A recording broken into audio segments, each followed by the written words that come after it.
So I grew up in a town called Weethalle. It's quite small, only 320 people at the moment, I think.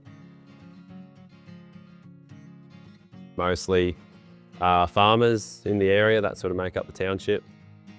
Mum and Dad are currently living there, working off the land. Yeah, Dad's a crutcher, so most people have heard of shearing a sheep, where you shear all the wool off. Dad just crutches the sheep, so he just crutches the wool off around their ass, so they don't get fly blown and they don't get sick. Or if they're going to sail, it cleans them up so then they can be a bit more presentable in the sail yards. It's the centenary of Weethalle actually coming up next year, so maybe it'll be bigger than Milano Cortina coming up.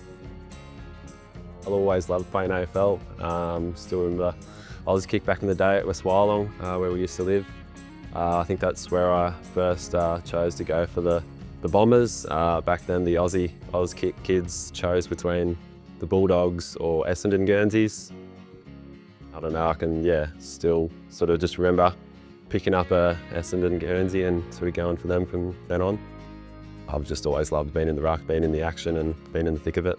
So I've always been tall for my age, right up until I was nearly 2 metres tall. To be a part of the GWS for those 4 years was amazing. I kind of got an insight to how to train and a bit more about the way they do things. So that was really good going into the next few years of life. Played alongside Matty Flynn and Jacob Hopper at Leeton and then into the Giants. And then a few other boys from around Wagga. It's unreal that they've gone on to be successful and play for as long as they have in such a competitive sport. I got a strep A bacterial infection on the June long weekend in 2018 when I was 20 years old. I had a sore throat on a Friday night. I was very crook over the weekend. By Monday arvo, I was really crook and rang Mum up. I was at home at the time.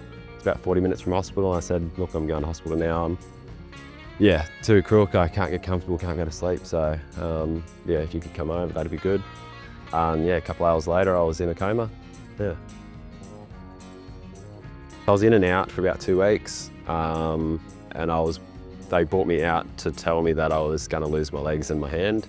It's a lot better for patients to sort of know that beforehand, even if they don't handle coming out of the coma just yet, but it's still a lot better than waking up to not having any limbs. I guess it was a huge shock, but at the time I sort of understood that it needed to happen, and I couldn't talk at the time because I had tubes in my throat and that, but I was telling them, no, cut it off, it's what needs to happen and we'll move on.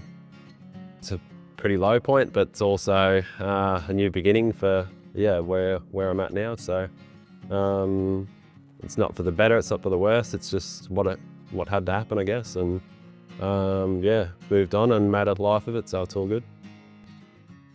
Resilience is huge, and I think pushing through, injuries and little niggles playing footy, and then turning up for Tuesday training and having to rip in to be fitter and tougher for the next week has been huge in skiing.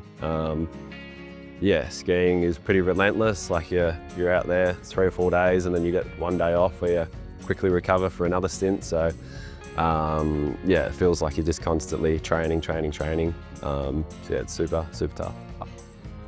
I was on the lookout for a new sport after I got sick, and skiing come up not even a year after I got out of hospital. So I sort of did a little bit of research and it looked like it was going to be good fun, and got down there, didn't really know what to expect. But I got thrown into a mono ski, a sit ski straight away, and had a lot of stacks for the first few runs. But Tom, my instructor at the time, he's so energetic and kept me going, and I just had a great day, and then got out for a second day, loved it even more. And then on our way home, so Mum and I were on the trip, we'd already booked to go back down and do another trip, so I really loved it. There was coaches and the people that are still involved today were around and sort of told me that this is the path, and if you have a crack at it, you could probably make it here. So I gave it everything, and it turned out really well. Last season, I got my first 2 World Cup medals. They were both at Feldberg in Germany. It was day 1 of the 3-day sort of race series there, and I put down a pretty good first run, and then backed it up with a better second and got into 3rd place. I'd sort of been dreaming of that for the last few years, and that had been my number 1 goal on my KPIs, to really push hard and get onto that podium. The next day, I slipped out in the first run. Had a good second run, but didn't make up enough time to get on the podium. Luckily there was a 3rd day, and I put down a couple more good runs and ended up on the podium again. I was actually in equal 3rd place with a guy from Japan. Super excited to get over to Europe and get training and get back into it. I try not to think about the end goal of getting a medal, and really try and trust the process, and just being better each day and looking for things to how to get quicker from day to day, and not thinking about trying to beat someone and get a medal, but it is the end goal.